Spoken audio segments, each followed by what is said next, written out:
How many changes would we like to see? There'll be a few. It's a pretty broad question, and you'll find out tonight at 6:25.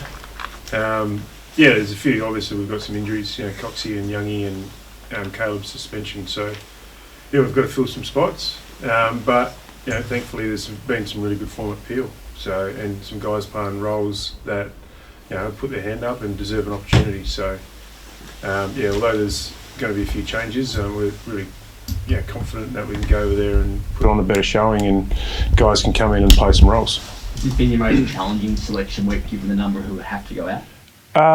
In some sense, but like I said, there's some guys at Peel that just put their hand up. So, Joel Hamling will come in this week off the back of his best game of the year, where he was really dominant in the contest, and he's put on a really good block of a month of footy and deserves an opportunity. So I think some of those calls are disappointing. We've lost Coxie, but it's a great opportunity for Joel, who's worked really hard behind the scenes to get his footy in good order, and he's deserving of an opportunity. So in some sense that wasn't that hard. It's like I said, disappointing we lost Coxie, but it wasn't that hard at selection because we just plugged Joel straight in. So. Yeah. He was such a good player before his injury. Hasn't had the body right or opportunity. How thrilled are you for him to actually get the chance to I'm stoked for him. Yeah, because like I said, you guys only see a small percentage of it. The work to get over his injury, rehab, get back to somewhere near his best physically, and then to be able to go out there and deal with the frustration of not playing AFL and playing in the waffle. It's been a long road. So, but like I said, he's deserved of an opportunity. I've been really proud of the way he's helped, Josh Draper and Huey along to, develop their careers while he's been down at Peel. And like I said, his game last week against Subi was really strong, and his last month has been really strong. So, proud of his journey, and he's just got to go out there and play his role, and he'll help that back six really compete hard. Are you in a position where you can make changes based on form as well, or do the injuries sort of outweigh that? I think the injuries probably, overweigh that at this stage. So that's where it's probably sat. It's probably, we've made changes on injury this week, and that's probably enough. Where the situation you're in with injuries, playing the ladder leaders, hitting the road, is there a way that you can use, that whole scenario and the situation you're in to motivate the players in any way? Players are motivated.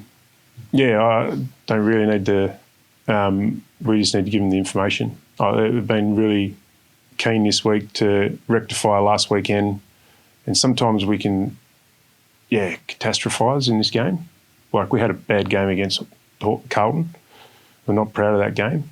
But the week before, we pushed the Bulldogs all the way. We were in front last quarter on the road. And the week before, we beat an Essendon team that just had a really good game against Adelaide. So, we don't want to catastrophise internally. We review Carlton for what it was, and players have owned that, and we don't want to go back there. And, they're really motivated to turn last week around.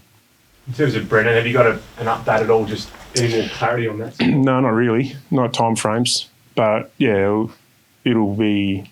we won't be back next week, put it that way. So we'll have a couple of weeks to work out, his ankle, and, we'll get a time frame out to you. In terms of Caleb, how close were you to even appealing that situation as well?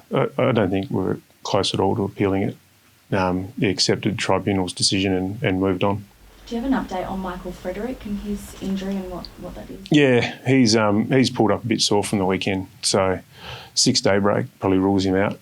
So we'll lose him. Disappointing, but tight turnaround, and he's been a bit sore for the last couple of weeks. So we don't want to push him too hard.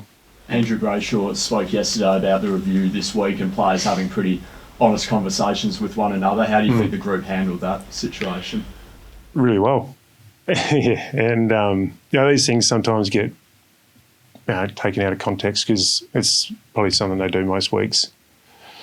It's a part of our team meeting where the players have their say at the start. Part of our review meeting this week, it was probably a little bit more frank and directed, and but they owned it, and in particular the leaders owned it and delivered it, and it was really well received, and they took that feedback on board, and we trained really well yesterday. So that's what you want to see as a coach. How do you turn what's said in a review and the confidence of speaking there into not talking internalising during games? How do you make them more comfortable about opening up on the field and getting it done there? Well, it's experience. So I don't want to go into it too deep, but when you talk about feedback on ground, it's as much on the receiving guy as it is the guy giving the feedback. So we've spoken about that this week.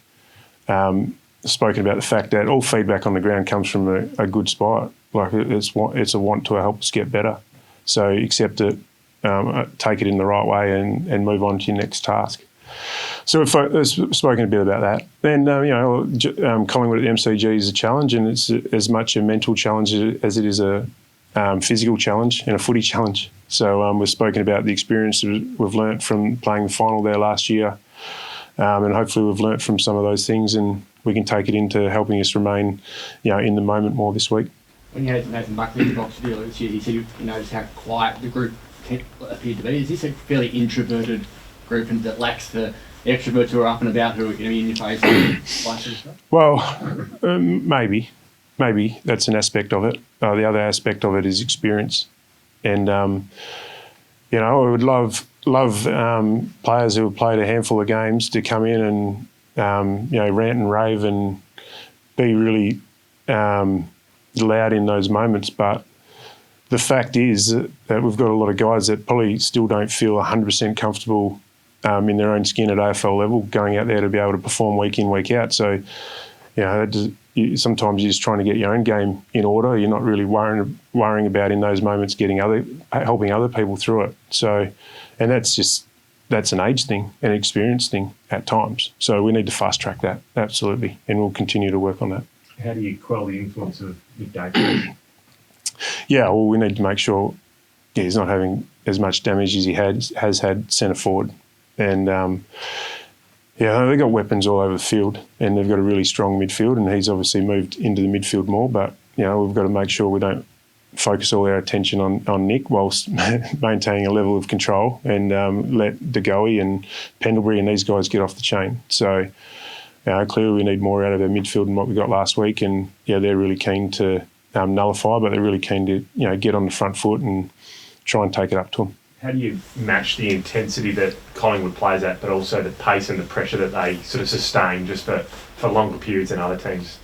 Yeah, I think clearly comes back to the contest, and it comes back to having a level of composure to be able to find your teammates on offence, and making the opposition defend, and not getting caught up in feeling their speed and feeling the chaos of the game and just banging it back to their backs. So we need to make sure that at the right time we try and make them defend, and whilst we set up the ground well defensively.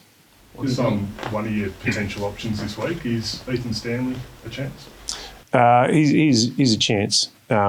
He's not going to come into the team this week, but he was spoken about at selection. He's going to travel with the team for a bit of experience and a bit of cover. We've been really impressed with what he's delivered at waffle level so far, having come into the system only 5 or 6 games ago, and he's settled in really well, and he's progressing in the right way. So he's an emergency or just travelling with the team? He'll be an emergency, yeah. How many will you take? Like, you've got a few sore boys as well. No, we'll just take the one as cover. Well, we think the team we've selected is fit, healthy, and we'll play. Luke Jackson seemed to have a decent fall, come back. Is he good to go? He just got a little corky in his back, which winded him for a bit, and he's fine. He's out there on touch now and running around like a kid again, so he's good. And no Sarong 05 from a couple of weeks back. How do you fix your midfield when you're trying to replace those two guys with whatever's coming in? Yeah, I just trust the guys we've got. And keep backing them in. Jono had a great challenge last week. Raz had a great challenge last week. They learned from it, and we go on the road and we back him in again.